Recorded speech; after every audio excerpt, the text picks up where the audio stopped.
I always, as I said before, I always give honor to God because I know a lot of times people don't look at their true calling. And so I know as God has spoken to me through different people, pastors, prophets, um, I didn't really think that I had a path to go on. I was expected to graduate and be a teacher, and that's what I was going to be. But I also wanted to be a superintendent. That was one of the paths that I really wanted to go on, and so being on the school board was supposed to help me get to that path. But when you actually walk in what God wants you to walk in, and you actually walk what you're called to do, and I guess for me it was to be a politician. I stepped into that path because I wanted to do what was right for people. And the children is where I started from. And from taking on the children and taking on the responsibility of running a 55,000 um, student school system with many superintendents that I've hired through the years and things of that nature, it led me to politics because, being on that school board, it's very political, but it also made me have a longing to do something for our community and for Clayton County. And as I was sitting on the school board, I saw that Clayton County needed to move forward. Our buildings, our children, everything was moving in the school system.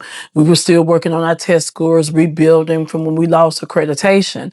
And so I said I wanted to take that leadership and move it up higher. So that's how I ended up, going from the school system, and I worked my way up. I want people to understand that, things aren't just given to you. I worked my way up. I came in as a teacher with just a bachelor's degree. But from there, I got my master's, I got my specialist, I got my doctorate.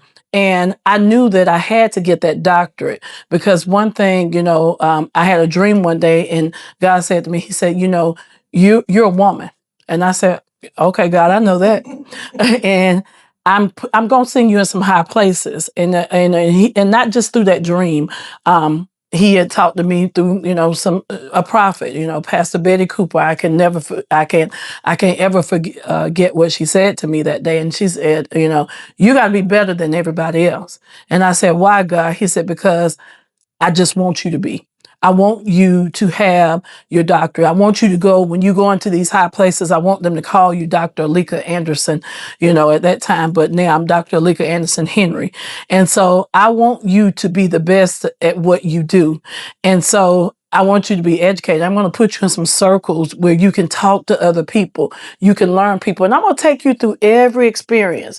So from the what people would say the lowest, because just because you don't have what everybody has, just because you don't have the money that everybody, I don't call that being low. I loved when I lived on at 653 Boulevard over in, what people would call the hood of Fourth Ward. I loved living over there because, guess what? When I didn't have what I had now, I didn't have to worry about nothing. I didn't have to worry about, what I was gonna wear the next day, or if I got to look good for people. I was just living life and loving it. So it's nothing wrong with being poor, but we should all want to strive for bigger and better things. But there should be a phase in our lives, I believe, for me.